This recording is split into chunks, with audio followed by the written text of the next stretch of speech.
Thibaut, Oui, question-réponse. Session question-réponse. c'est parti. Forum 2.0. Alors, Channel. question un petit peu longue. Ah, vas-y, lis. Mon idée est que dans l'avenir, j'aimerais m'expatrier et pour cela, je dois avoir des ressources, des sources, pardon, de revenus. Une partie de ces revenus, je veux qu'ils proviennent de l'immobilier, car j'aime ça, j'ai une petite expérience, et une autre partie, j'aimerais que ça provienne du digital. J'ai plein d'idées, mais je ne sais pas vraiment comment les mettre en place.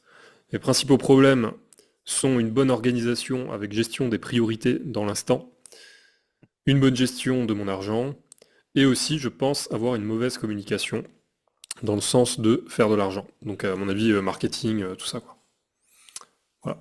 Et la question Donc, c'est, comment faire? Ah, oui.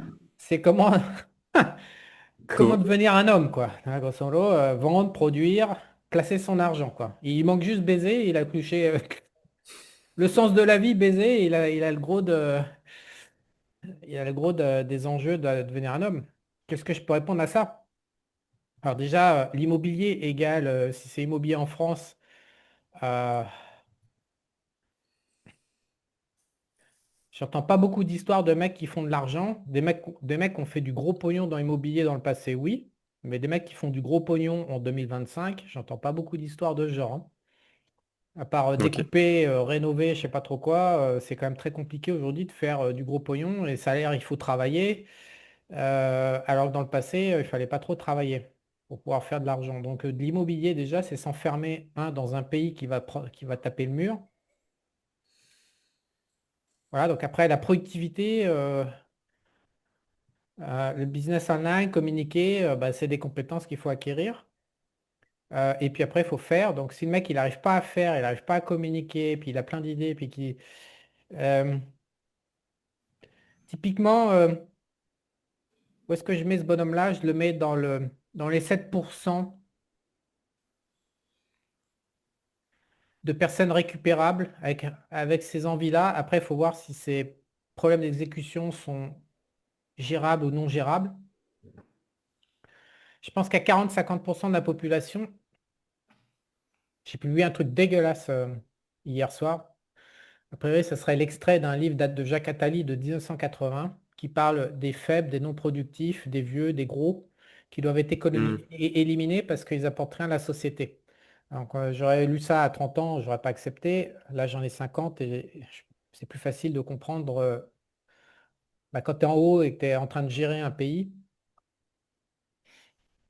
tu regardes les choses avec une certaine cruauté. Donc, honnêtement, il y a 40-50% de la population qui s'est reproduit d'ailleurs avec des aides, etc. Elle ne devrait pas être là, en fait. Dans le passé, elle aurait été éliminée par des maladies, des guerres, des machins. Donc, on a vraiment des gens, quand on en rencontre, c'est vrai que si tu te places de l'autre côté de la barrière en tant qu'État, en tant que nation, en tant que tout ce que tu veux, qu'est-ce que tu en fais? À part les envoyer faire la guerre pour les buter, euh, tu peux pas faire grand-chose, ils savent pas produire, ils savent pas se concentrer, ils savent rien, ils sont pas opérationnels. Ils coûtent en fait, c'est un coût. Ils rapportent pas, ils coûtent des ressources, de l'argent, de tout, à la planète, à l'État, voilà. Donc c'est les points de vue des oligarques. Euh, donc ces gens-là, on peut pas. Donc lui, s'il n'a pas de problème d'exécution, il fait partie du 5-10% au contraire qui est récupérable, qui a l'aide, avec de l'aide, du coaching ou des diplômes, des profs, des machins, de la formation, des exercices aussi, des échecs. Il va pouvoir rentrer dans l'univers des productifs. En tout cas, il a l'air de vouloir produire. Ce qu'il faut comprendre, c'est que Bah, la moitié même, de la population, elle veut pas produire, elle a rien à foutre, elle est là, elle veut mais il juste dit même bouffer. qu'il a une petite expérience en immobilier, déjà. Voilà, non, il a l'air clairement récupérable, il a l'air d'avoir des... C'est quelqu'un qui a besoin d'aide, en fait, c'est quelqu'un qui a besoin d'accompagnement. Et en tout cas, on sent un état d'esprit d'homme productif. Donc, s'il travaille, il a probablement un avenir sur Terre. Parce qu'il y a la majorité des gens qui veulent faire du jeu vidéo, se branler sur les films de boules, rien faire, pas Hmm. capable. Ils n'ont pas le contrôle de leur cerveau, en fait. Et donc, lui, non, a priori, il a l'air d'être bien. Donc, ses difficultés, il a besoin d'aide, en fait. Il faut sous-traiter. Beaucoup de C'est-à-dire gens. sous-traiter quelle partie exactement? Ben, le thème sur lequel j'ai beaucoup évolué en 2025, c'est de... Moi, je veux pas que les gens soient dépendants de moi, par exemple, mais je me suis aperçu qu'il vaut mieux être dépendant de moi et produire que ne pas produire et rester indépendant. Euh, Il y a, il y a des productifs qui sont pas autonomes, en fait. Et productifs qui sont bloqués pour des phénomènes d'autorisation intérieure, d'énergie, de limitation, et ça va demander 5 ou 10 ans de travail, alors qu'ils pourraient produire tout de suite, en fait, s'ils avaient. C'est très rare, en fait, c'est 1% de la population environ, les gens. Bon, bah, Zoom vient de nous péter à la gueule pour la première fois en 2 3 ans. Il n'est jamais arrivé que Zoom me pète la gueule comme ça. Bref, on relance. Hmm, Donc, nous parlions des gens qui donc ont plutôt intérêt à produire, même s'ils c'est ne sont ça. pas autonomes, et à aller acheter des compétences extérieures, à sous-traiter pour pouvoir produire, se bouger leur cul et tirer le meilleur d'eux-mêmes, plutôt que vouloir tout faire tout seul, ne pas payer et au final ne rien produire. Ça, c'est la leçon que j'ai prise en 2025. Ouais, Donc voilà, pour répondre à ta question. Une autre question? d'accord. Alors, est-ce qu'il y a une technique pour comprendre quel est son dharma, regarder sa vie et voir où ça avance, où ça bloque? Ou est-ce qu'il y a une autre technique? Un truc précis? Alors, Dharma, il faut avoir absolument un mec qui accède aux data de l'univers, les mémoires akashiques est probablement plus haut. Je connais qu'une personne qui est capable de faire ça, c'est Régis.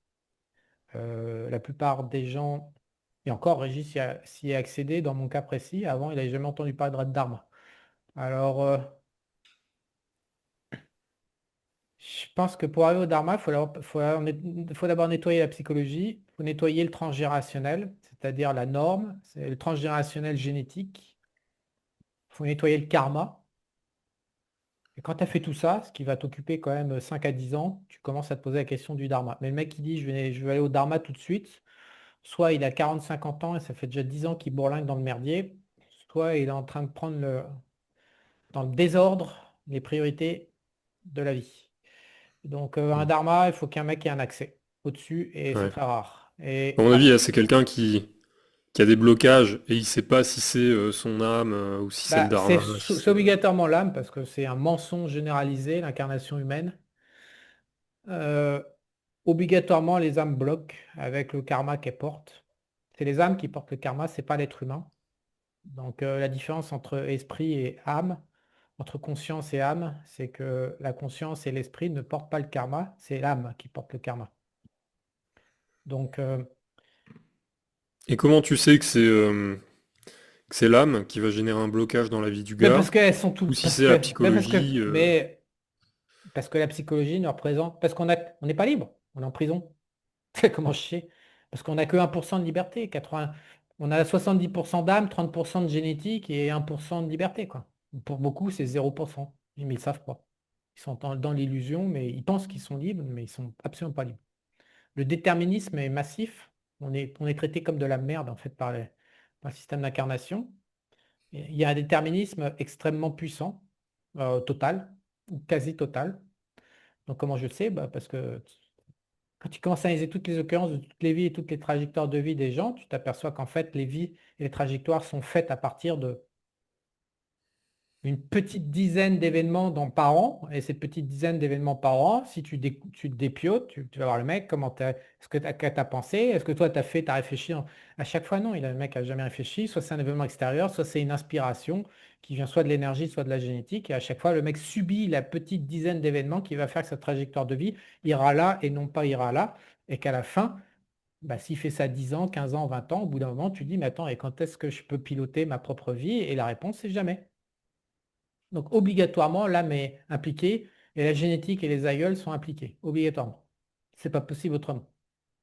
Donc, la psychologie peut être impliquée, maman ou papa, ça c'est certain. Mais même si c'est impliqué, ça peut pas faire. Il n'y a que l'âme et l'énergie pour créer les occurrences dans la matière. T'as les mecs qui sont là. la loi d'attraction. Ah non, il faut que je pense positif. C'est complètement aberrant, quoi. Le mec, il est dans son mental. Il n'y a jamais aucune pensée mentale qui peut impacter la matière avec l'énergie. Donc, et l'énergie qui va impacter la matière, et Dieu sait si je me débats pour essayer de ne pas le faire, ça passe par le cœur universel, ça envoie le message dans la matrice. Et Dieu sait si... Dieu sait si je veux faire l'opposé de ce que tout le monde rêve. Moi, je voudrais que ça se calme. Voilà, j'en respire tellement c'est important pour moi que ça serait, si ça pouvait se calmer. Et donc les mecs sont c'est des débiles en fait, c'est des débiles mentaux.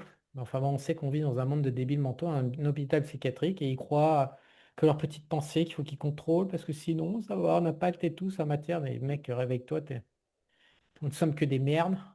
L'être humain est traité comme une merde par par le circuit énergétique, obligatoirement à la main impliquée. Et s'il y a des événements qui apparaissent, des événements non gaussiens, c'est-à-dire je prends la distribution gaussienne, des éléments normaux qui arrivent à tout le monde. Quand tu commences à avoir des trucs un peu bizarres, tu peux être certain que obligatoirement l'âme est derrière. Alors ça c'est du dharma, ça c'est du karma, tu peux être certain qu'elle est impliquée. Certain à 100%. Parce que nous, humains, on n'a pas la possibilité de créer dans la matière, justement. Sans, sans sortir justement de l'être humain, aller dans le cœur universel, aller dans son circuit énergétique, on peut, on a techniquement la possibilité. Mais la plupart des gens sont enfermés dans le mental. Et ça, le mental n'a jamais rien produit, n'a jamais impacté la matière. Et encore une fois, je ne cherche pas à convaincre les gens. Et mon ambition de ma vie, c'est de faire l'inverse. C'est d'arrêter de créer dans la matière, d'arrêter de tout ce merdier énergétique. Et mon ambition, c'est d'essayer de bloquer ça. Ce qui est fou, parce que le gros de l'humanité espère accéder à ça, mais en fait, tu aperçois que vu qu'on n'a pas Quand il de y a accès, c'est pire liberté, qu'avant, quoi. ouais, Hmm. parce qu'on n'a pas de liberté, parce que à partir du moment où on résout les problèmes de l'être humain, c'est-à-dire la psychologie, papa, maman, on résout la norme, c'est-à-dire le pays, les élites, les oligarques, le communisme, enfin tout le merdier, les religions, le bordel, tout ça, à partir du moment où on s'extrait des égrégores quelque part, on développe de la conscience et surtout une capacité d'action par rapport à ça de manière à ne pas être impacté.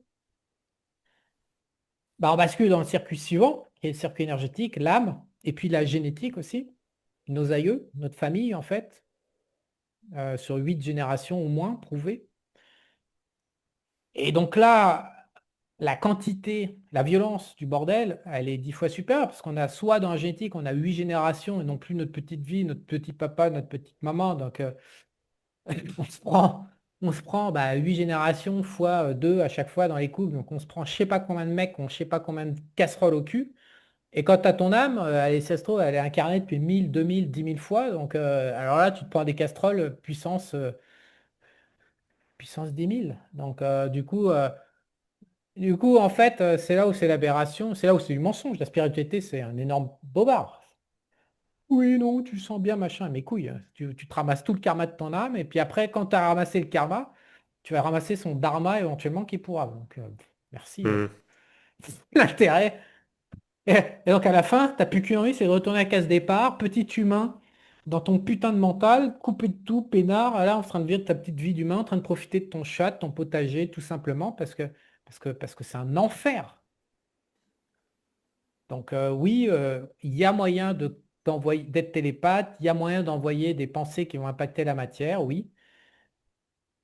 Mais putain, quand ça marche, ce mécanisme-là, il marche, il y a le prix à payer en face, qui est énorme, que je conseille à personne. Je mets un point d'honneur à ne jamais prier, à jamais me... Je veux plus jamais parler avec mon âme, je veux plus jamais parler avec rien, avec le dharma, le karma. Je subis, mais à aucun moment j'initie quoi que ce soit. Je fais tout pour bloquer. D'ailleurs, la première scène que tu as assistée tout à l'heure où j'étais en train de bloquer, c'était du dharma, du karma. Voilà, c'était du karma et donc c'était lié à mon âme. Et donc mon blocage là juste avant qu'on démarre cette session, c'était justement un blocage. C'est pour ça que mon empressement, je t'ai dit attends, il faut que je fasse un truc. Je vais fermer cette porte-là et alors que c'est avec plaisir que je le fais. Et c'est une bombe, hein. C'est une bombe. Il y a 89% des femmes qui sont pas au niveau. Mais cette porte-là, toi, je l'ai fermée. Comme tu as pu me voir, toi. Tu as pu me voir en direct live fermer la porte méthodiquement. Parce qu'il y a quand c'est karmique, justement, ça franchissait, juste avant que tu appelles, ça a franchi un niveau où je me suis dit, mais non, mais ça, moi je veux rester humain, je veux pas de ça, quoi. Pas de ça dans ma vie. Donc je mets un point d'honneur et c'est de bloquer toutes ces conneries de dharma, de karma. Donc, c'est des décisions qui me proposent. Jusqu'à présent, je les connaissais mal tout ça, donc je galopais comme un connard. Et donc maintenant, je suis toujours un clébard d'humain, sauf que j'essaye de dire non dès que je peux, dès que j'ai de la conscience pour. Et donc là, tu m'as vu dire non en direct au karma. Tu m'as vu Hmm. faire. Tu m'as vu Alors, j'ai pas tous bloquer. les détails, j'ai juste vu juste un Je visuel, t'ai quoi. dit comment on bloque ce bordel, comment on bloque cette porte. Parce que j'arrivais pas depuis, je ne sais pas comment faire avec l'application desktop. Et donc tu m'as vu à quel point je ne vais pas démarrer session tant que je n'ai pas bloqué. Ça, tu m'as vu faire. Je mets un point d'honneur maintenant dès que je peux, je bloque. Donc je vous invite vraiment pas à collaborer. On a affaire à des enculés. Il suffit de regarder la planète Terre pour comprendre qu'on est géré par les enculés dans le monde de l'énergie. Il n'y a pas de Dieu, il n'y a pas toutes ces conneries. La religion, c'est une religion démoniaque. Et les mondes de l'énergie, nous sommes des clébards avec maximum 1% de liberté. Donc avant de s'occuper du dharma, c'est quoi? Commence à apprendre à vivre, mec. Et surtout, ça, c'est ce que tu as dans les mains. Si tu es capable de vivre sans trop d'emmerde avec le dharma et le karma, bah, tu sais quoi, t'en restes là. Déroule ta vie peinard dans la matière et va pas t'emmerder, va pas t'emmêler les pieds dans le tapis énergétique. Parce que c'est sale. L'énergie est sale, les âmes sont sales. Elles mentent, elles sont irresponsables, on ne peut pas leur faire confiance. Zéro. Il n'y a qu'à regarder Trump. Trump est l'archétype aujourd'hui. La séduction des masses, il nous a tous baisés et il fait n'importe quoi. C'est À Trump, moi, ce dégueulasse. qui m'a surpris, c'est quand il a dit que l'affaire Epstein, c'était du bullshit, quoi. Mais non, mais Alors que tout, la il a fait guerre, sa campagne sur cette promesse-là la guerre. de déclassifier Il a l'affaire, bombé, mais il l'a pas déclassifié, quoi. il a bombé 10 pays. Il n'arrête pas son temps. Maintenant, il est Ouais. en train de faire chier au Venezuela. Il passe son temps. En 6 mois, jamais aucun président est aussi agressif que ça en 6 mois, alors qu'il a fait sa campagne sur la non-guerre, en fait. La Hmm. paix. Mais c'est ça, les âmes. Trump est géré par le monde de l'énergie. Il le dit lui-même, il reçoit au-dessus des instructions. C'est de la corruption. C'est dégueulasse. C'est sale. N'allez pas là-dedans. Effectivement, l'énergie apporte une certaine forme de paix par rapport à la psychologie, etc.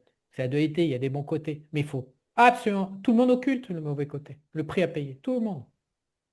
Tu vas sur Internet, 99% des contenus sont polarisés. Ils ne sont pas binaires, ils ne sont pas duals, ils sont polarisés sur c'est que bien et l'homme est mauvais, quoi. C'est que la vision de la religion. Oh, je ne crois pas à la religion, mais ils sont en train de, ni plus ni moins que de propager la vision de la religion. N'allez pas là-dedans, ou alors soyez extrêmement clair sur l'envers du décor. Les âmes sont des putes. Ce sont des putes. Et la vie sur Terre, Trump est une pute, on le voit bien ce qu'il fait. C'est une petite pute. Il baisse tout le monde. Il ment comme un arracheur de dents. Et c'est comme ça pour vous, pour moi, pour tout le monde. Il y a quelques âmes qui sont propres, quelques pourcents d'âmes qui sont propres, mais 95 ou 97% des âmes sont déconnectées de la source, ne se soumettent pas aux lois de l'univers, ne veulent pas se soumettre, traitent l'être humain mal, tout le temps en train de lui faire porter le chapeau, mais 100% est client. Recoupé, du jamais arrivé. Zoom qui nous plante 2 fois parce que je traite les âmes de pute, évidemment. Tout recoupé, putain. On va voir ce qui Ouais. va rester de l'interview dans les. Ça fait. Bref, on va essayer de faire avec. On va devoir travailler et monter. Allez, question suivante. Interview sous attaque. Ouais, interview sous. Alors, je sais qu'il ne croit pas aux religions, mais s'était-il déjà intéressé, donc Charles, à l'eschatologie en islam? Même s'il n'y croit pas, je peux dire que cela complétera son puzzle pour mieux comprendre la fin des temps, car ça se rejoint avec ce qu'il dit sur certains points. Alors l'islam, il y a un Français qui est fort en énergie que je respecte dans sa connaissance incroyable du monde de l'énergie. Je vais chercher son nom. Enfin, on est censé faire une interview, puis il a disparu. Moi, j'étais très occupé avec la ferme. Il s'appelle Jean-Paul Franceschi. Je vous invite il a une connaissance intensive de tout ce qui est énergie et religion, etc. Donc, je me suis appuyé sur lui parce que c'est pas une question de croire ou pas croire aux religions. Les religions n'existent pas, c'est une invention.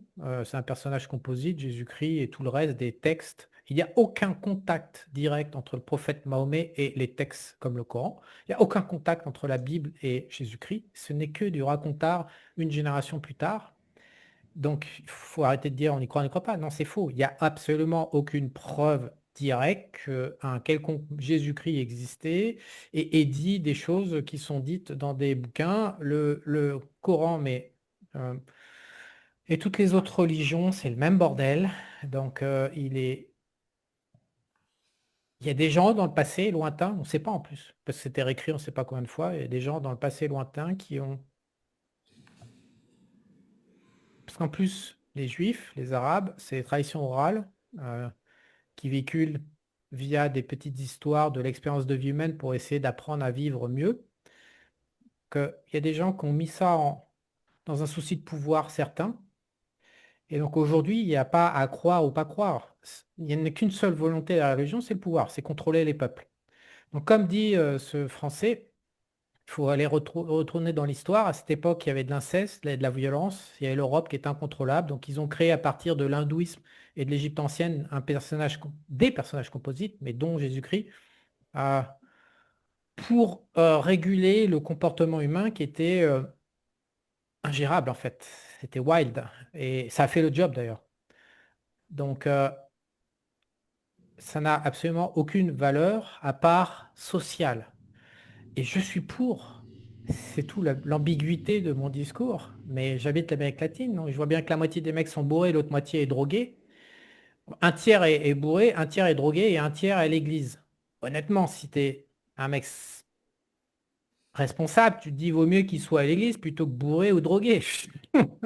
Donc, je suis bien passé pour voir le bénéfice qu'il y a social des religions. Donc, je ne connais pas bien le monde musulman, mais je pense que ça doit apporter, ça doit faire aussi bien, autant de bien aux humains que ce que fait la religion catholique. Voilà, j'ai un visiteur, comme d'habitude, toujours le même. Le Bouddha, tiens, pour qu'on se rende compte, j'ai publié un post. Bouddha, là, il y a 70 000 moines qui réclament que Trump soit prix Nobel de la paix. Non, mais c'est un mec, c'est le pire président en guerre, le pire premier semestre d'un président, et 70 000 crétins là, qui sont là, ça veut bien dire que prier ou méditer ou appliquer des textes religieux, ça rend con. Mais boire de l'alcool ou se droguer, ça rend encore plus con. Donc c'est ça l'enjeu en fait pour moi. Mhm. Donc je suis désolé, mais il y a pour le Coran et pour le prophète, une chercheuse du CNRS français, donc pour le coup, on a affaire à une personne rationnelle, a étudié, et elle est passée, j'ai publié la vidéo dans la quotidienne de Char, qui est un complément d'Homme 2.0, qui est une database en fait de petites vidéos que je sélectionne parmi des dizaines de milliers. Voilà, la meuf, elle fait un travail de recherche carré, scientifique à la moisseuse française, et elle dit c'est ce qu'elle a raconté, mais en plus, il vaut mieux pas attaquer publiquement ces gens-là qui sont religieux, qui sont fanatisés, mais un examen rationnel, sincère, honnête, te démontre qu'il n'y a aucun livre sacré sur Terre. Ce sont que des livres politiques qui font le bien. Ils font le bien. Je suis persuadé qu'il y a plein de musulmans qui sont meilleurs hommes grâce à la religion musulmane. Ça, j'en suis persuadé. Ça améliore, ça donne un cadre dans un enfer sur Terre, où il y a plus de famille, c'est le chaos total, d'avoir un mec, nous, même pour la ferme, on cherche à recruter en priorité dans les églises. Honnêtement, voilà, je dis de la merde, vraiment, c'est une blague. Le Vatican, c'est gros enculés, c'est les gens les plus riches sur Terre. Ah oui, il y a deux objectifs en religion. C'est surtout la religion catholique et les chrétiens, ils sont là pour faire du pognon, voler en fait, aider les oligarches à voler, les oligarques à voler. Mais les autres religions cherchent le pouvoir et le contrôle également, pareil. Mais tu vois, c'est bien. Elles font, moyennant, c'est l'amour toxique, c'est maman en fait. C'est maman qui t'aime, mais qui déglingue ta psychologie. Les religions, c'est pareil. Mais par contre, ça n'a rien de sacré, ça n'a rien à voir avec Dieu, ça n'a rien à voir avec le Créateur. C'est toute personne qui est connectée. D'abord, on a la connexion à l'univers en soi. Donc, toute personne qui est connectée à l'univers sait que je ne suis pas en train de raconter de la merde, toute personne connectée à l'univers, on est toujours. Bah, c'est l'univers, il n'y en a qu'un. Il n'y a qu'un seul créateur, donc on est tous universels. Donc du coup, on se retrouve tous, quelles que soient les races, les religions, les couleurs de peau, les âges. Quand tu es connecté avec un mec, c'est naturellement, tu es connecté à l'univers, donc l'univers te parle avec ses valeurs. Donc quand tu respectes les valeurs de l'univers, bah voilà. Et tu t'aperçois que les valeurs de l'univers, elles n'ont rien à voir avec n'importe quel texte religieux. Je ne sais plus combien il y a de religions. Il y en a eu des milliers. dans l'histoire, des principales et des Hmm. annexes, et tu t'aperçois qu'à chaque fois, ça n'a aucun rapport avec l'univers. C'est que du pouvoir à 100% de la politique. Pour le meilleur de l'humanité, encore une fois, pour le meilleur, pas pour le pire. Enfin, la Ah, c'est la chrétienté, différence, on en la, avait déjà chré- parlé, ça, de la différence morale et éthique. la chrétienté a créé beaucoup de mal, de souffrance. Ils ont buté des dizaines de millions de gens, des chats, des femmes, des machins, c'est n'importe quoi. C'est épouvantable, les chrétiens. Mais ça vaut mieux que l'alcool ou la drogue. Voilà, donc non, je ne suis pas intéressé par les textes politiques.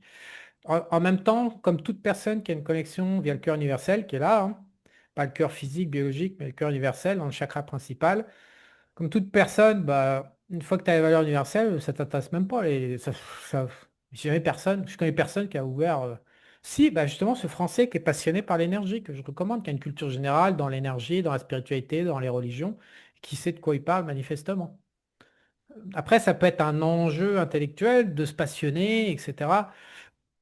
Après, il y en a beaucoup sur Internet parce que je pense qu'on va vers l'abattage de ces religions annexes, enfin ces religions diversifiées, parce qu'ils veulent un pouvoir mondial central avec une ou deux monnaies, donc il faut une seule ou deux religions. Donc obligatoirement, il y a des religions qui vont partir à la trappe, donc je pense que sont financés déjà aujourd'hui sur le net des contenus dont le but est de déglinguer les religions. Donc moi, j'en vois passer de plus en plus de ce genre de contenu. Mais là, le mec, il est contre et il a un objectif. Donc, c'est pas viable non plus. Honnêtement, tu es juste indifférent quand tu es au contact avec l'univers. Tu rien à péter, en fait. Ce truc, ça ne te viendra même pas l'idée d'ouvrir un bouquin de religieux. Hmm. Pourquoi faire? T'as pas de temps à perdre pour ces conneries. La vie est suffisamment exigeante et il y a suffisamment de trucs passionnants pour pas aller perdre ton temps. Mais même quand tu rien à branler, tu vas faire autre chose, quoi. Même si tu as du temps à perdre, tu vas pas le perdre là-dedans. Ça sert à rien, quoi. Ça sert à rien. Ouais. Donc, voilà. Question suivante. Ok. Alors là, on change complètement de registre. Question technique. Je pense que c'est un peu une question qui a été posée pour te challenger. Plan investisseur bourse. Détenteur d'actions LVMH suite à donation. Serait-il judicieux de faire un prêt lombard avec le collatéral LVMH en étant conservateur sur le risque pour investir dans un des portefeuilles de Loïc?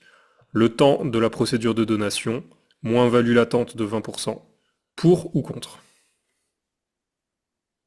Alors, Crénon Bar, généralement, pour les actions, ils prennent 40% de la valeur. Donc, il est déjà à moins 60. Donc, il faut le savoir. C'est-à-dire que 60% du collatéral ne sera pas pris en compte. Enfin, la valeur sera décotée de 60% pour le collatéral. C'est ce que les chiffres que j'ai en Suisse. Les banques suisses font souvent du crédit lombard à base d'un portefeuille d'actions pour offrir du levier à leurs détenteurs. Euh, non, le premier truc qui me vient, c'est qu'il faudrait que je regarde l'action parce que le truc qui est bien, si c'est des actions long terme, avec des prix bas, le mieux c'est de vendre des calls, de toucher les dividendes et de vendre des calls par-dessus pour augmenter la rentabilité, des calls long terme. Mais pour ça, il faut que je garde la gueule parce que je ne regarde pas le marché européen, donc je vais aller voir tout de suite. Moi, je peux partager peut-être mon écran. Euh, et parce que Crédit Lombard, voilà, donc LVMH, LVMH, un clavier français, stock. Qu'est-ce que ça raconte? On va mettre le max. Ouais, c'est ça le truc. Mais ce qui me semblait en fait. On a de plus en plus de valeurs qui font ça. C'est-à-dire, on a une création de valeur pendant 15 ans, comme ça. Donc là, on passe quand même de 46 à 800. Donc on fait 850. Donc on fait quoi? 20 fois la mise, entre 15 et 20 fois la mise. On a plein d'actions qui ont fait ça, qui ont touché le top en 21, 22, 23 et qui sont en train de dégueuler. On a des actions aux États-Unis sur la 5G. Euh, on a eu, je sais, il y a, là, elle vaut 472. Donc sur 10 ans, elle fait 10 fois la mise. Dividende, ah, il n'y a pas le rendement du dividende. En plus, il est taxé, le dividende. Il faut voir, ah non, il faut le foutre dans un PA. Crédit Lombard, en tout cas, ce que je peux dire. Alors, le Lombard, Faut avoir du levier, peut-être. OK. Ce que je peux te dire, c'est que Loïc euh, fait une performance incroyable depuis 20 ans. Qu'il n'y a pas beaucoup de gens qui peuvent documenter sur Internet ce qu'il a fait sur les 20 dernières années dans son PEA. Il n'y a pas beaucoup de youtubeurs, il n'y a pas probablement personne. Sinon, il y en a, je pense qu'il y en a quelques-uns, j'en connais, mais il n'y a pas beaucoup. Donc, placer son argent en suivant Loïc, je ne peux que le recommander. C'est quelqu'un qui est rationnel, qui est honnête, qui est solide, et qui n'est pas vorace. Et c'est très important parce que la bourse et la voracité, ça fait disjoncter 98% des gens. Il s'est resté à sa place, il est solide, il est ingénieur, dans son process de décision, il duplique, il est répétitif, pour moi, c'est un joueur de tennis de fond de court, toi, sur terre battue, il relance la balle tout le temps. Bien sûr, il peut perdre des matchs, mais il va relancer la balle et sur le long terme, c'est un excellent partenaire parmi les tout meilleurs en France que je connais pour Mhm. investir son argent. Aucun doute. Voilà. Ok. En fait, là, la personne demande si elle prend de l'effet de levier avec du crédit lombard pour aller chercher de la surcroît de performance via Loïc. Je suis pas chaud pour recommander aux gens de prendre du levier parce que la plupart du temps, ils se font encore plus mal que sans. Déjà qu'ils ils se font toujours du mal sans levier. Donc s'ils prennent du levier, ça fait encore plus mal. Ils arrivent à se faire du mal encore plus fort. Il y a beaucoup, beaucoup de sabotage sur les marchés euh, chez les investisseurs particuliers, les épargnants. Donc je ne suis pas très chaud pour dire oui au crédit lombard. Par contre, bah, il y a 400, il faut quand même savoir, il y a 420 clients sur le club investisseur qui ont généré 10 millions à peu près en évaluation, 10 millions de dollars de gains, 10 millions d'euros de gains sur même pas 2 ans. Loïc est un très très bon partenaire pour gérer son patrimoine. On peut mettre le lien sur la vidéo si les gens ne connaissent pas sur le club, c'est pas cher. C'est vendu combien ça? Ça fait 20 euros par mois, un truc comme ça. C'est un très très. Il fait un travail formidable. Totalement hors norme par rapport au coût et au prix qu'il demande.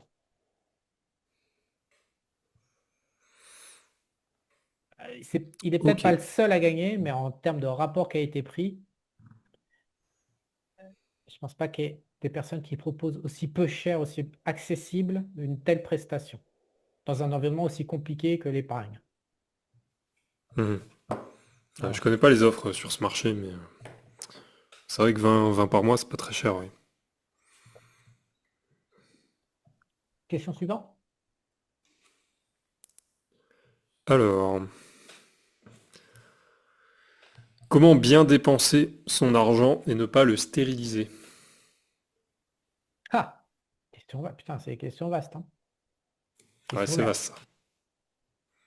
En achetant des expériences et non pas des biens.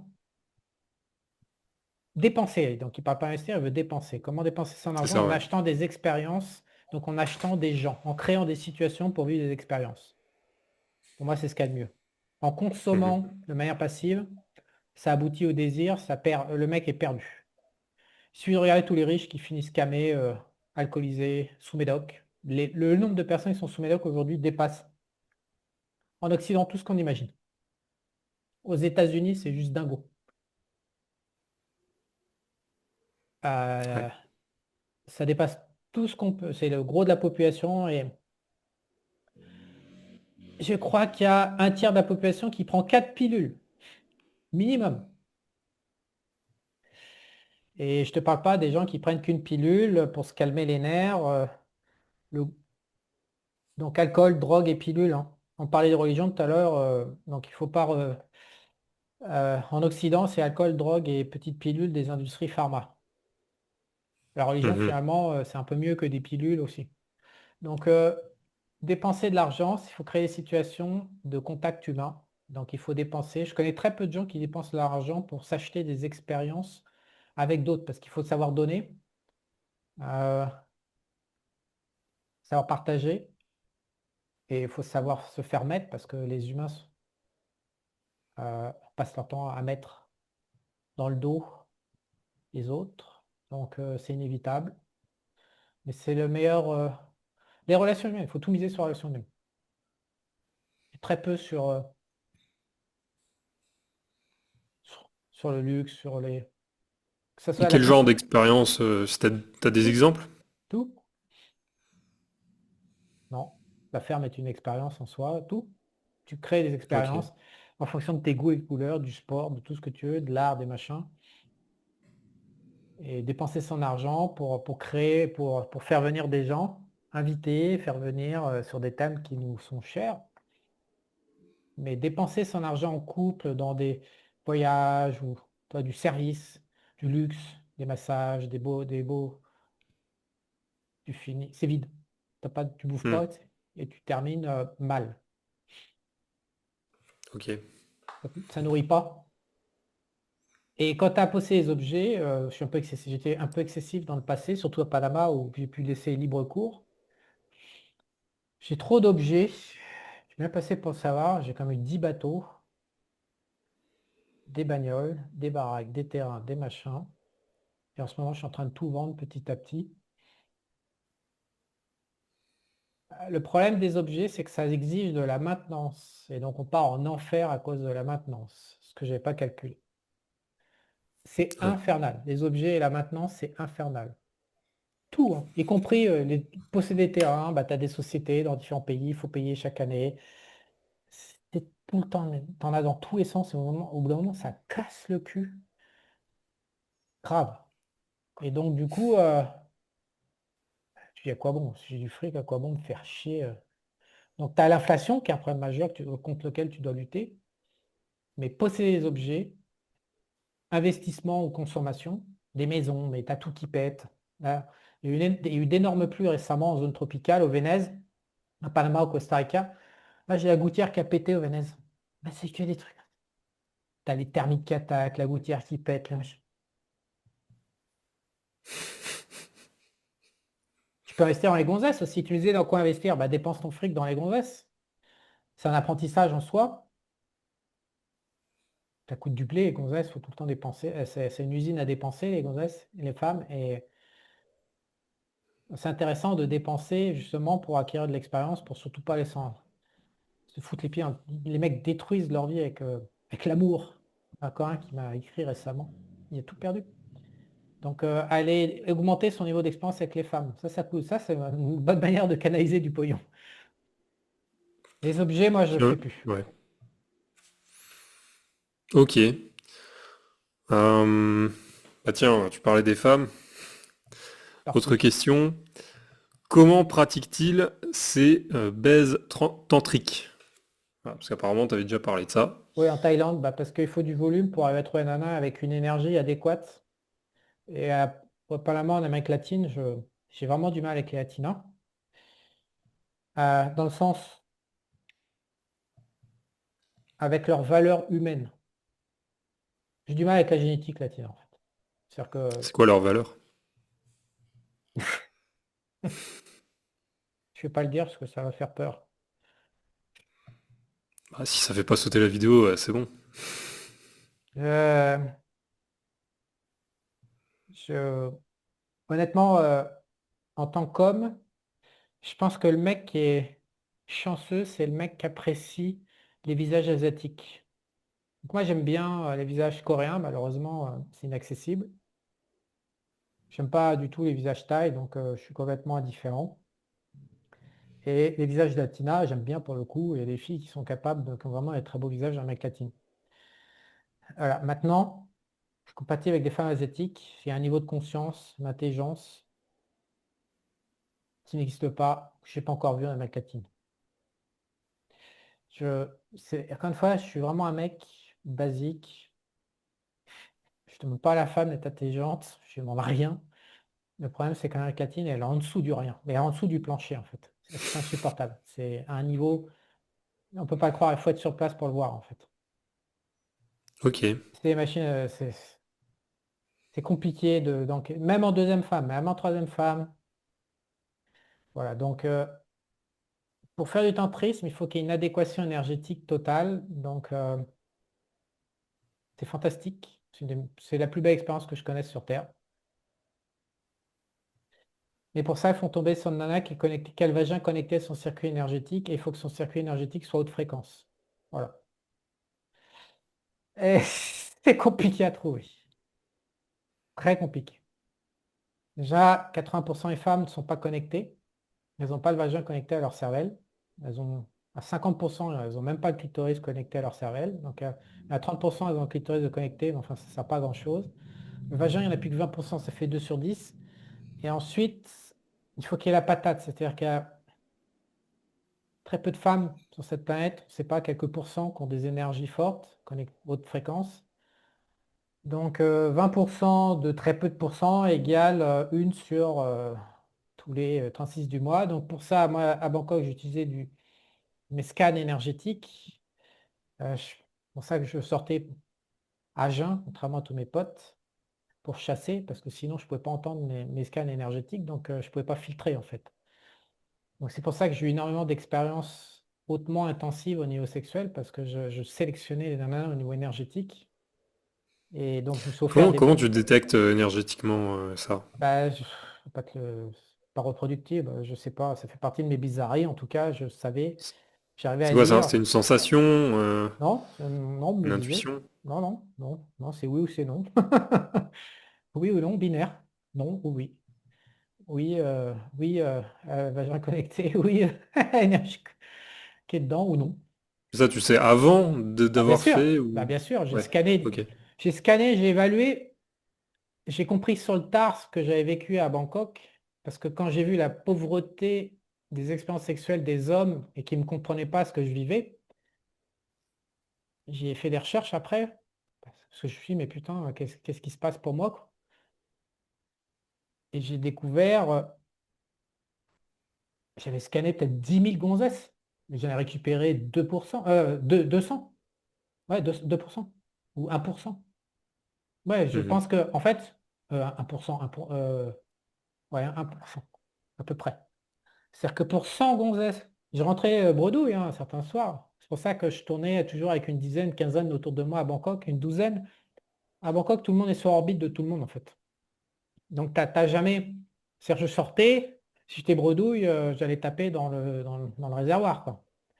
Et il y en a qui sont aussi intéressés, toi, fond de portefeuille, on appelait ça. Et c'est des deux côtés, ça marchait comme ça, quoi. Donc, t'es libre, machin, tu t'arranges. Et donc, j'ai scanné au bas mot 10 000 gonzesses pour au final n'en conserver que très peu. Mais je me suis Mhm. offert des expériences incroyables. Mais incroyables. Et en Amérique latine, j'ai pas le volume, je peux pas scanner. Et en plus, comme je te disais au début, je ne veux plus ça. J'ai fermé la porte, je veux plus entendre parler de ce monde-là, je veux plus scanner, je veux plus accéder aux ressources. Je veux plus entendre parler de ce truc. Donc non seulement il n'y a pas en Amérique latine, il y a un problème de volume, mais en plus, j'utilise plus le scan. C'est le, je joue en aveugle comme les humains normaux. Et donc bah là, les expériences qui me sont arrivées récemment, c'est quasi tout le temps merdique. Enfin, c'est médium, quoi. On casse pas la baraque. On est très très loin du tantrisme que je peux expérimenter. Du tantrisme, c'est une Ouais. connexion énergétique sexuelle où c'était fantastique. C'était bien, quoi. Sur les 200, attends, ce qu'il faut quand même savoir, parce que j'ai calculé, je pense que sur les 10 000, j'en ai piné 200 ou un peu plus, 250, et il a dû en rester 25-30 où il y a une connexion énergétique. Pour la plupart des hommes, c'est 0 ou 1. J'ai interrogé moins de cinquantaine ou centaine d'hommes sur ce sujet. C'est entre 0 ou une femme énergétique qu'ils ont eu dans leur vie. Donc moi, j'en ai eu 25-30, qui représentent 10% de mes tentatives, qui représentent 1 ou 2% des scannings. Voilà, toi le volume qu'il faut. Moyennant quoi, c'est les meilleures expériences de ma vie. Mais tout confondu, gagner du pognon, picoler, Mhm. les copains, la fraternité, ça vaut rien à côté de ce qu'on peut ressentir quand avec une femme et un homme sont dans un lit et que ça connecte. C'est le plus court chemin pour le voir Dieu, quoi. C'est vrai. Donc le plus court, le plus voilà, et machin. Et donc ça vaut vraiment le coup, mais c'est compliqué, c'est rare, c'est. Donc quand c'est pas là, bah, je m'ennuie. Je pile, mais je m'ennuie. Mhm. Ouais, je comprends. C'est. J'ai vraiment des femmes de qualité, physiquement, en ce moment. Des physiques hors pair, toujours dans le top 5%. Comme en Amérique latine, j'ai amélioré les gueules, parce qu'en Thaïlande, je les pesais quand c'était le vrai obligatoire, c'était la missionnaire, je ne m'aventurais pas, parce que leur gueule ne me revenait pas. Et ici, en Amérique latine, c'est vrai que tu peux trouver des femmes avec des visages plus harmonieux. Après, c'est des goûts et des couleurs. Donc moi, les visages des tailles, je les trouve un peu trop masculins à mon goût, trop dur en fait, trop dur. Hmm. Ouais, je suis Voilà. d'accord. Là, j'ai vraiment, bah, de toute façon, vous l'avez tous vu, avec Cuben 3, elle est jolie, c'est une belle femme, quoi. C'est une belle femme, elle est incroyable de corps, elle est belle de gueule, mais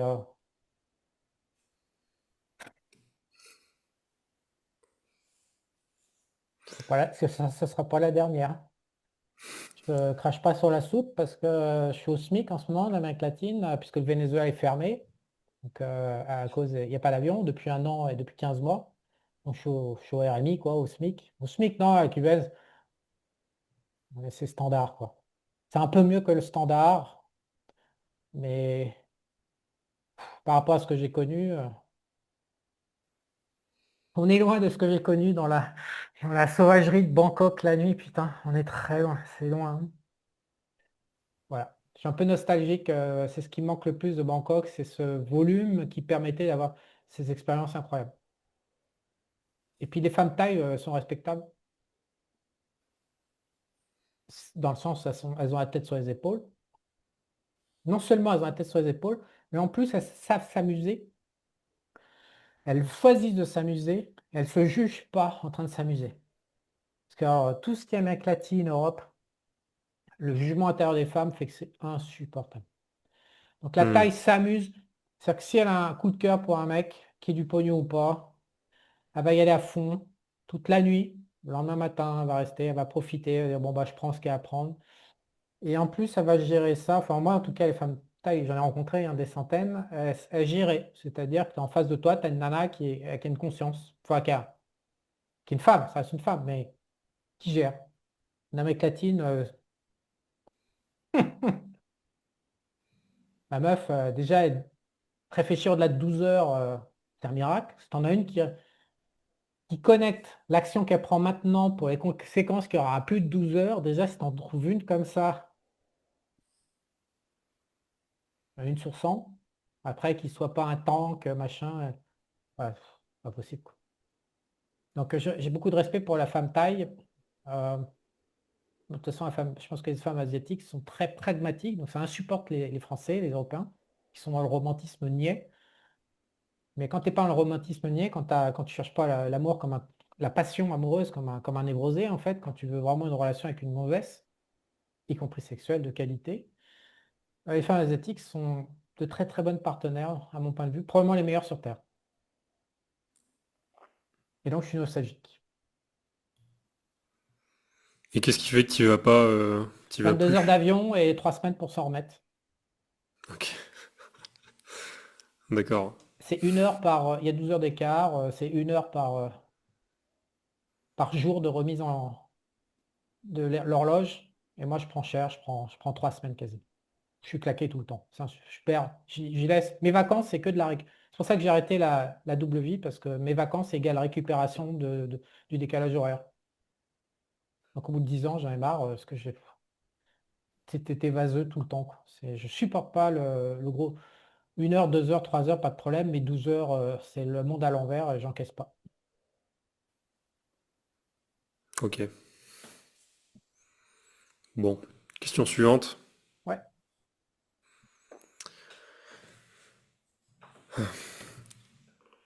Si t'avais trois questions à poser au monde, genre les trois questions qui te taraudent le plus, lesquelles ce seraient? Ben, j'ai plus de questions. Mais malheureusement, j'ai les réponses. J'ai plus qu'une seule question, c'est un morceau du Dharma. J'ai les réponses à tout, et donc ça fait plusieurs mois depuis que j'ai les réponses pour le Dharma, c'était en mai. Ça fait 3 mois que je ne me suis pas posé de questions. Zéro. Je déroule la ferme, la finance, et puis. Mais c'est pas beau, hein, attention, hein, c'est pas beau. Je recommande. C'est bien de se poser des questions. D'avoir des questions à se poser, c'est super. C'est des illusions. Mais en fait, ouais, ok, bah moi j'ai une réponse à faire. Bah, gardez bien ces questions sous le coude. Cherchez pas les réponses. Continuez à les poser. Et, et voilà. Et surtout, Restez comme ça. Parce que les réponses qu'on peut obtenir sur la vie, c'est pas bon. C'est un énorme mensonge. La vie de l'être humain sur Terre est basée sur un énorme mensonge. Énorme. C'est que du fake. On nous ment pour tout, sur tout, intégralement. Tout est fake, tout est faux. On est des clébards. Donc, franchement, vaut mieux ne pas savoir que le voir. Parce qu'après, c'est compliqué de vivre. Euh, C'est-à-dire que l'espoir, c'est la plus grosse béquille. Toi, on parlait religion, les pastilles chimiques des compagnies pharma, l'alcool, la drogue, mais la plus grosse béquille de l'être humain, c'est l'espoir en fait. L'espoir que vaguement, dans ce putain d'univers, sur cette putain de planète, il y a vaguement quelqu'un qui est en train de gérer la situation de la vie sur Terre et que chaque expérience qui arrive, c'est pour notre bien ou qu'à un quelconque sens, ou que ça va faire qu'à long terme, on aura toujours finira par trouver une réponse et que c'était blablabla. C'est un mensonge total, c'est du bullshit pour les humains qui ne comprennent pas, qui n'ont pas assez d'intelligence pour embrasser leur trajectoire de vie et qui ne sont pas capables de sortir de leur égocentrisme et d'aller regarder 100 ou 200 ou 300 autres vies humaines, ou 500 ou 1000, pour comprendre que c'est tout le temps la merde pour tout le monde. Et qu'en fait, il n'y a jamais d'espoir à avoir. L'espoir, c'est la plus grosse béquille, la plus efficace pour un être humain. Donc, quand tu ne te poses plus de questions, bah, tu n'as plus d'espoir, évidemment, parce que tu n'es plus dans l'illusion. Et donc, il te reste au choix le désespoir ou l'impuissance. Mais c'est deux situations inconfortables. L'espoir que j'avais jusqu'à mai de cette année, mai 2025, l'espoir est la béquille la plus agréable et la plus productive et la plus utile à l'être humain. Donc, on te retire l'espoir. c'est- Je ne recommande pas aux gens d'aller. Donc, répondez pas à vos questions. Gardez votre espoir et répondez pas à vos questions parce que c'est ce qu'il y a de mieux, l'espoir. D'espérer qu'il y aura un futur meilleur ou tout ce que vous voulez. Il n'y a aucun bénéfice à ne pas avoir d'espoir. Bah c'est ça, c'est peut-être pour ça que les gens en ont. C'est parce qu'en fait, le bénéfice, tu peux en avoir dans le fait d'avoir de l'espoir, mais t'es sûr de pas en avoir si t'as pas d'espoir. Non, ils savent pas. C'est pas, ils n'ont pas de l'espoir, mais ils savent pas. Ça marche dans le sens inverse. Tu as de l'espoir parce que tu n'as pas répondu à ta question. Tu peux pas savoir que tu as de l'espoir parce que tu n'as pas répondu à ta question. Ça, tu peux pas le savoir. C'est quand tu as répondu à toutes tes questions, tu découvres que donc tu n'as plus d'espoir parce que c'est un monde de merde, une planète de merde et que tout est verrouillé de A à Z et corrompu. Et c'est donc là que tu comprends qu'avant c'était mieux parce que tu avais accès à l'espoir. Mais une fois que tu sais, tu ne peux plus jamais faire machine arrière. C'est ça le truc, c'est que tu découvres. C'est ce que je disais, c'est la curiosité. Quel est le bénéfice, et quel est le prêt à payer? Et la curiosité, il vaut mieux pas la satisfaire. Parce que quand tu satisfais ta curiosité, tu perds ton espoir. Et ça, tu le sais pas, en fait. Tu le sais qu'après coup. C'est une fois, ça marche au sens inverse. C'est Tant, la boîte de Pandore, quoi. tant que tu n'as pas répondu à ta question, tu espères des réponses qui vont dans ton sens. Tu peux pas t'en empêcher, c'est plus fort que toi. C'est une force primaire en l'être humain. C'est à force de survie, c'est quasi génétique, on est codé comme ça. C'est comme avec les femmes. Le mec ne peut pas s'empêcher de penser qu'il va connaître la mort. Non, mais il suffit de regarder les trajectoires, 89% au bout de 10 ans des relations foirent. Le mec est pas bien. Ça n'a jamais été codé pour que la femme soit monogame dans un couple, se reproduise avec un seul mec comme ça. Ça n'a jamais été codé comme ça. Mais le mec, il veut quand même y croire. Mais bah ok, vas-y, crois. Et puis tu perds ton temps et tu te ramasses ta gueule. Mais pendant ce temps-là, au moins, tu es bien. Tu veux croire à une fiction et tu te fais mal et tu recommences et tu te refais mal et tu recommences. Et c'est la roue du hamster. Mais je pense que la roue du hamster, honnêtement, pour avoir fait le tour et en être sorti, bah, je préférais probablement être dedans en fait. C'est con, mais c'est con, mais c'est mieux. Parce qu'une fois que t'en sors, tu peux pas y retourner dans ta roue du hamster. Tu sais, c'est comment ça marche. C'est sale, ça marche salement. Je vois, je dis, mais qui viennent avec leur truc énergétique et je leur demande. Je vais te dire des choses, je sais pas si tu as envie de les entendre. Est-ce que tu veux vraiment les entendre? Je leur mets le deal dans les mains, dans les entretiens. Homme 2.0, je leur mets le deal. Je leur dis, hey, tu fais ton choix, mec. Ouais, parce qu'une fois que tu as compris que ton âme est en cul et qu'en plus elle te fait porter le chapeau en permanence, à sa place, à sa place, Et tu dis, mais c'est quoi cette putain de vie? C'est quoi ce système là? Évidemment que, quand tu commences à te séparer, à ventiler le champ de l'âme du champ de l'être humain, bah, tu dis, mais putain, et qu'en plus, en plus, tu t'auto-accuses, quoi. Alors que t'as rien à voir. Depuis ta naissance, tu n'as absolument fait aucune action dans ta vie qui puisse justifier une quelconque prise de responsabilité de ce qu'on te fait subir ou de ce que tu vis. Aucun rapport de cause à... Tu sais, on te dit toujours cause, conséquence, matrice, cause à effet, cause, responsabilité, voilà. Non, c'est pas vrai, ça marche pas comme ça, les humains. Ça, tu peux, dans le monde psychologique, si, bien sûr. Mais dans le monde énergétique, qui représente 70% de tes occurrences de vie, à peu près à la louche, non, non, le truc, ça remonte sur des milliers d'années. Complètement, tu es victime de merder, tu le regardes fonctionner. Et, et en plus, quand tu te prends dans ta gueule, ce qui arrive très régulièrement pour tout le monde, qui est-ce que j'ai vu? Il a encore perdu un fils, encore cette nuit. On retrouve toujours cette caractéristique. Quand le mec il a trop de succès, on lui prend un fils. Qui j'ai vu, j'ai étudié un mec cette nuit, encore chitien de plus, qui a perdu un fils sur ses deux. Il avait deux enfants. C'est un Français, je me souviens pas. De par Dieu? Non. euh, Attends, c'était pas Elizabeth Taylor, c'est euh, Geneviève de Fontenay. Elle a perdu un fils. Ouais, elle avait réussi sur la scène. Elle a eu un amour incroyable pendant 25 ans. Elle a fait deux fils, il y en a un qui. Elle a perdu un de ses fils. Voilà, elle avait une belle carrière, tout, machin. C'était pas. J'ai étudié des femmes cette nuit. Euh, Tu peux pas te faire allumer dans la trajectoire de vie. Tu peux pas faire une carrière, une vie amoureuse, connaître un amour, par exemple. Un vrai. Euh, Surtout pour les femmes. Encore pour les hommes, c'est plus facile d'aimer une femme, mais pour les femmes, un vrai amour d'un homme, c'est très très rare sur le marché. Et tu retrouves aussi, ça se termine mal pour tout le monde. Tout le temps les épreuves. Alors quel est le bénéfice de savoir ça? Aucun. Hein, je ne recommande pas. Je vis sans. Ouais, je ne me suis pas posé une seule question depuis 3 mois, 4 mois. Toute la réponse.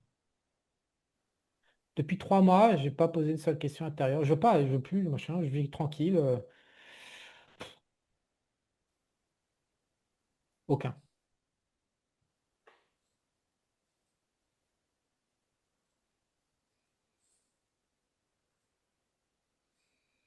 Aucun. Ouais, je sais. Il n'y a pas espoir, il faut accepter, c'est comme ça.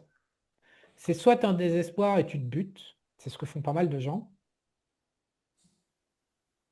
Pas mal. Bah de plus en plus, hein, de toute façon, Non, avec ce j'ai qui envie de arrive. dire, il y a de plus en plus de conscience, donc il y a de plus en plus de gens qui voient ce que je suis en train de décrire.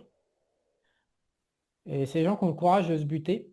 Alors moi, j'ai bien réfléchi là-dessus, parce que bien évidemment, j'ai réfléchi à me buter plein de fois. Je rentre dans des colères noires. Si j'ai pas la ferme, en fait, parce que la ferme, comme c'est un lieu énergétique, ça me calme. Ça enlève, ça gomme tout ça.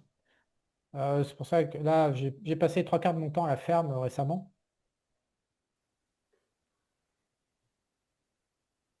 Ce qui se passe, c'est qu'il y a des gens. Régis hier m'a appelé. Il m'a laissé un message. Il a encore vu un mec, une vie invraisemblable. Une intervention énergétique à un niveau. Le mec au bord du suicide, non, évidemment. Insupportable. Donc, je vais te dire honnêtement, sans mentir, sans chialer, en me regardant à froid.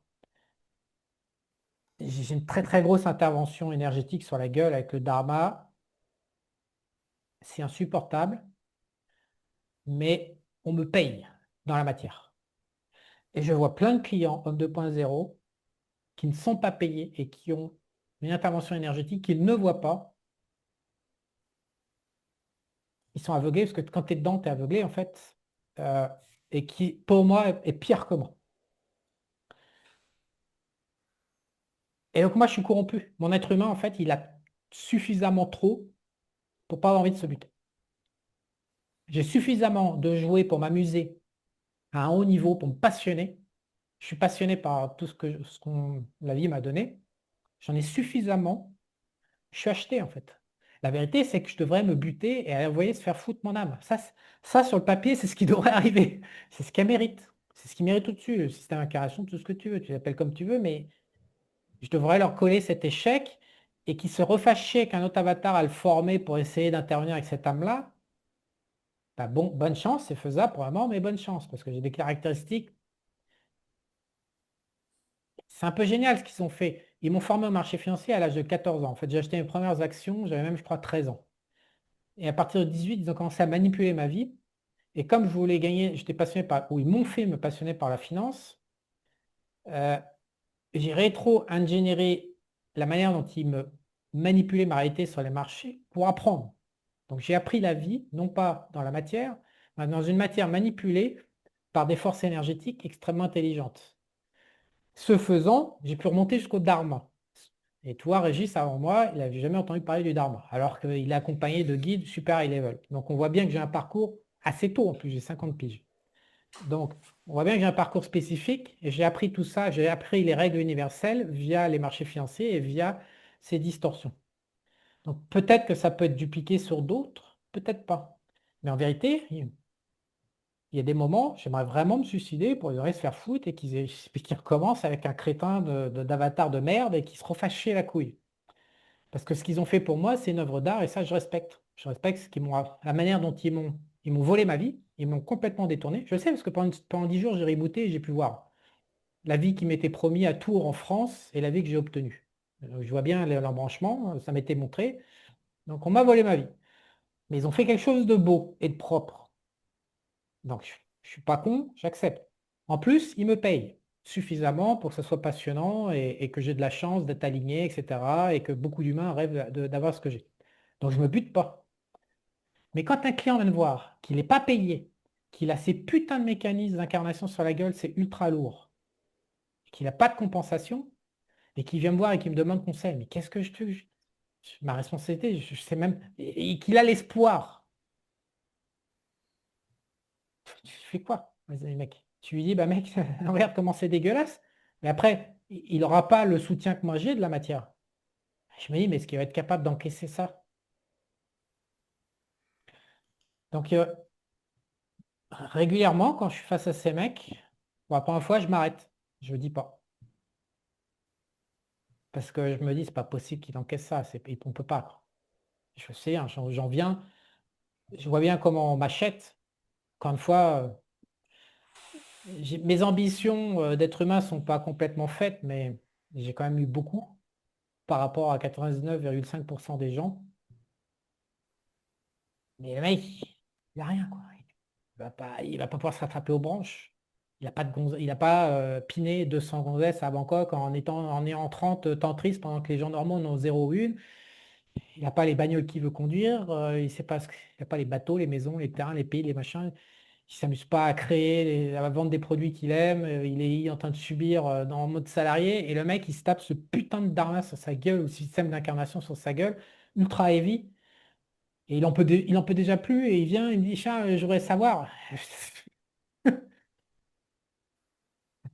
Ouais, le regarde, des fois, je la regarde ça, je dis, mais, je fais quoi?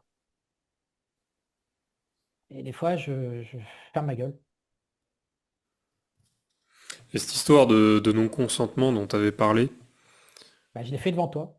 J'ai pas consenti là, à la grognasse de la Tina. ok. Bah, c'est pas une porte de sortie, c'est un grand mot, mais enfin, tu vois ce que je veux dire. C'est très C'est pas un dur. moyen de dealer avec tout ça? Je manque d'expérience. J'essaye. Quand c'est des événements extérieurs, t'es baisé.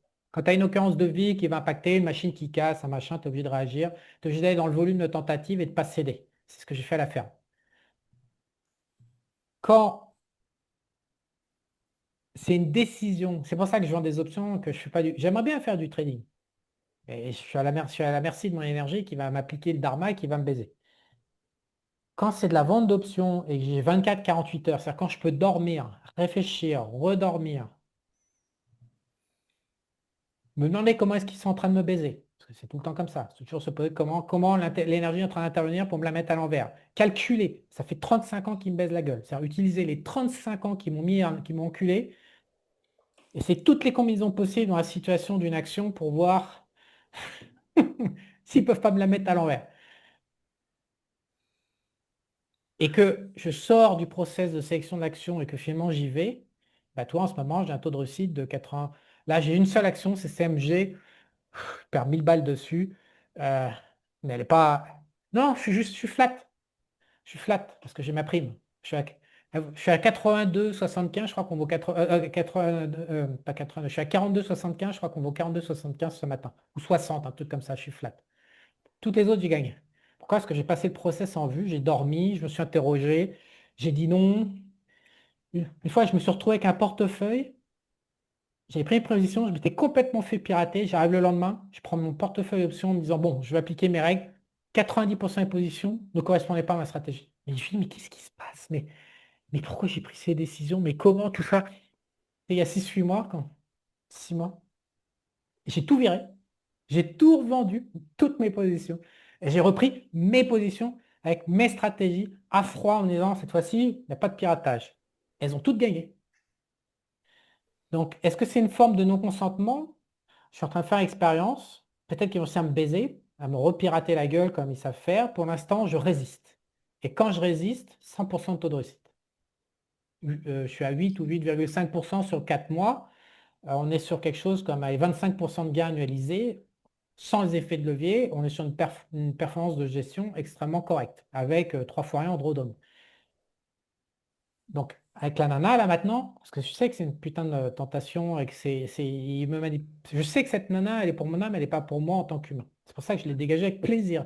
Tu m'as vu tout à l'heure, avec plaisir, j'ai dégagé. Donc, oui, on peut faire du non-consentement, mais faut dormir, redormir, il faut avoir toute une bibliothèque d'enculades, les connaître. Il faut cette vue agir, comprendre qu'on a été manipulé par. Tu vois, Juju, parce que les gens ne comprennent pas cette double identité, mais Juju, il aime pas voyager. Il aime être chez lui parce qu'il voyage, bah, c'est chiant, il faut monter dans l'avion et tout, ça l'emmerde, comme tout le monde. Et puis il se retrouve, il ne peut pas s'empêcher de voyager. Il est tout le temps en train de voyager alors qu'il n'aime pas ça. C'était mis en évidence dans une interview. Bah, typiquement, son énergie veut qu'il voyage et lui, en tant qu'être humain, il ne veut pas. Il n'arrive pas à dire non. Il s'est à nouveau barré. Il est resté 2 semaines à Panama, il est reparti. Alors qu'il n'aime pas ça. Fondamentalement, il n'aime pas ça. Bah, c'est ça, ce conflit permanent de faire des choses qu'on ne veut pas faire. Qu'on n'aime pas, mais on les fait quand même plus fort que nous. Donc ça, c'est qu'il y a un conflit incarnation, c'est-à-dire qu'il y a un objectif d'âme, d'énergie qui est différent de ce que l'être humain aime en tant que personne. Donc par moment, en fait, l'âme collabore avec l'être humain, ce qui fait que ça donne des vies. C'est rare. Hein. Toi, même Tonio, qui a une âme qui est bien, qui l'aide, sur les femmes, c'est complètement niqué. Et il a complètement chié sa vie. Sur les clients, c'est quand même rare, mais ça arrive que ça collabore. Si tu prends un mec comme Roger Federer, c'est la collaboration ultimate. Tu vois des mecs quand même dans la matrice, il y a 1% des mecs ou 2%, ça collabore parfaitement. Mais pour le gros d'entre nous, ça ne collabore pas. Donc on se retrouve à faire des choses qu'on ne veut pas. Donc moi, je me retrouve à prendre des positions qui ne correspondent pas à mes modèles. Donc aujourd'hui, j'ai pris l'habitude de me voir faire, de me faire manipuler. Je me retrouve à faire des décisions de business que je ne veux pas faire, que j'ai fait quand même. Donc tout ça, j'ai archivé depuis 2005 peut-être, ou 2000. J'ai archivé très tôt en fait. Même pas en fait, j'ai commencé avec les marchés. Mais si, je sais quand est-ce que j'ai commencé en 1993, ça fait 30 ans en fait. Donc j'ai archivé tout ça. Donc au bout d'un moment, j'ai fini par me voir en temps réel, je connaissais par les mettre par cœur. Qu'est-ce qui se passe? Si un piratage, il va durer quelques minutes, je vais voir que ça ne correspond pas à ce à quoi j'aspire. Donc je vais tout de suite comprendre, parce que maintenant j'ai compris comment un système de vie marchait sur Terre, que je me suis fait manipuler par l'énergie. Et je démonte ce qu'ils ont fait. Ce qui se passe avec la nana, ce qui se passe avec mes positions de vente d'options long terme. J'interviens, je mets tout à la poubelle et je recommence. Et le truc paradoxal, c'est que les règles du jeu pour me baiser, avec la dualité, si tu fais l'inverse, c'est les règles du jeu pour gagner. Dans tous les domaines, dans l'entrepreneuriat, dans le marché, dans les gonzesses. Et donc quand je démonte, je retraite intellectuellement en tant que père intérieur, en tant que conscience, et je vais appliquer les bonnes règles du jeu. Donc tout ce que je touche en ce moment marche depuis 3 mois. Depuis que je ne me pose plus de questions, tout ce que j'ai touché, ça marche. D'accord. Mais, je ne suis pas à la merci à chaque instant. À chaque instant, j'attends à ce qu'il me baise. Donc dans TTA, dans la tribu, à la ferme, c'est la fête du slip.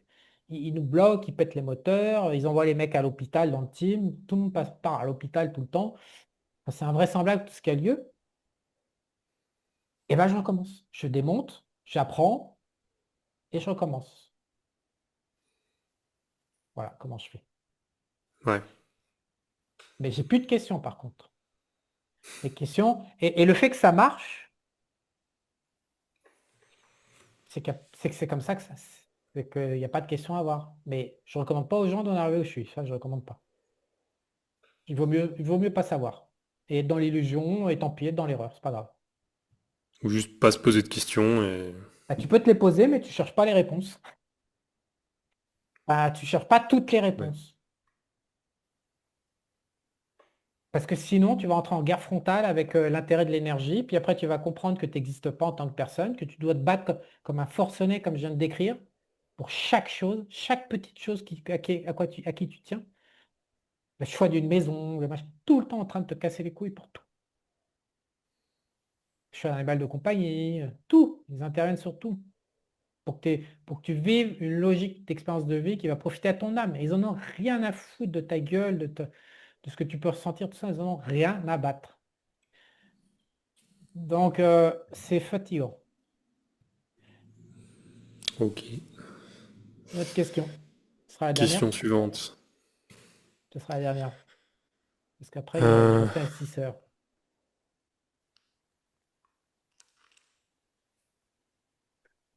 Où est mon ouais.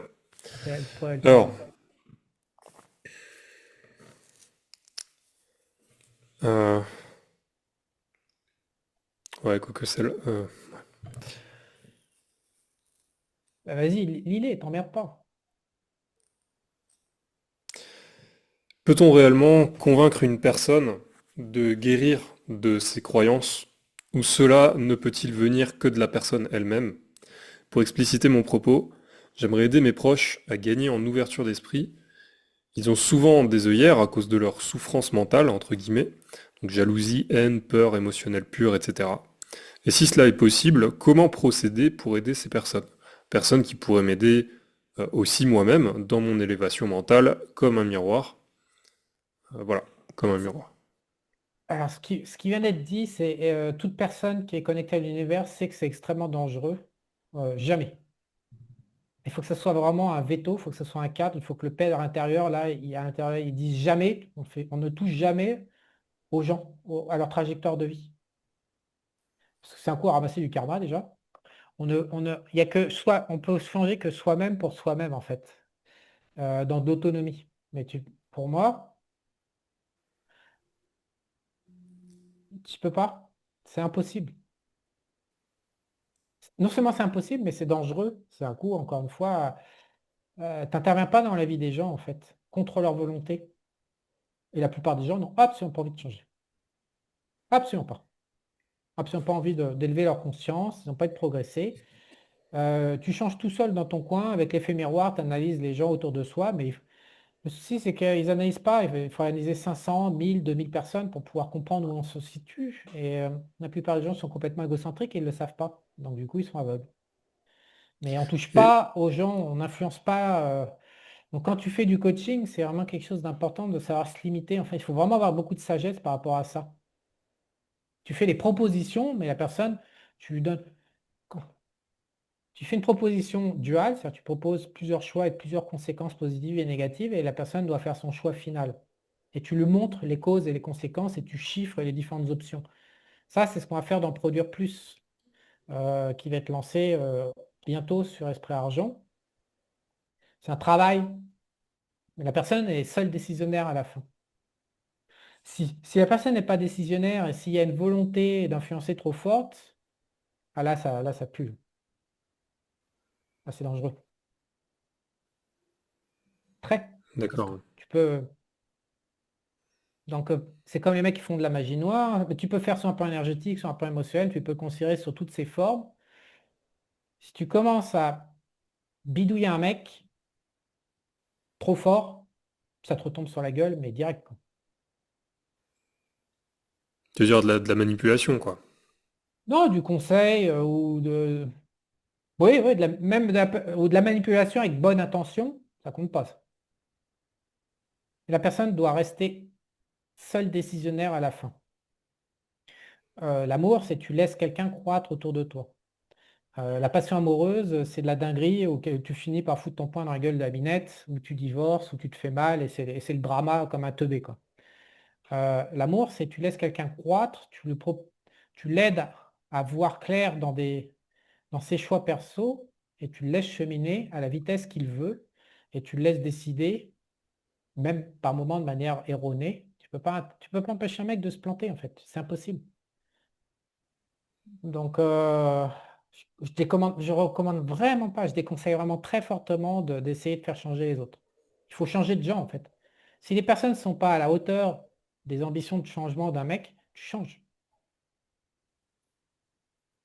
C'est ce que les gens de faible valeur, les inutiles, les improductifs, comme les appelle Jacques Attali, les gros, les vieux, les non productifs, les boulets, les parasites, tous ces gens-là, ils ne supportent, les faibles en fait. Dans Jacques Attali, on prend le mot faible, les faibles,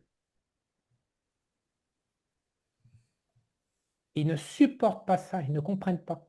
Comme ils sont faibles, ils sont auto-faibles en fait, ils sont constitués d'un mécanisme qui fait qu'ils vont rester faibles et mauvais et de ça toute leur vie.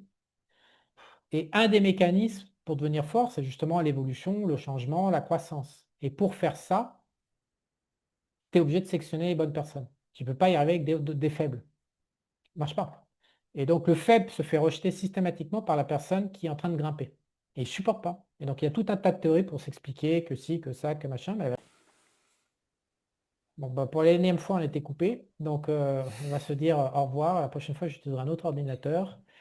Je te laisse collecter d'autres questions. Je pense que tu as un gros stock, parce que moi, je t'en ai envoyé déjà que tu n'as pas posé aujourd'hui. Donc, tu as un gros stock de questions. Je te donne rendez-vous plus Mm. tard.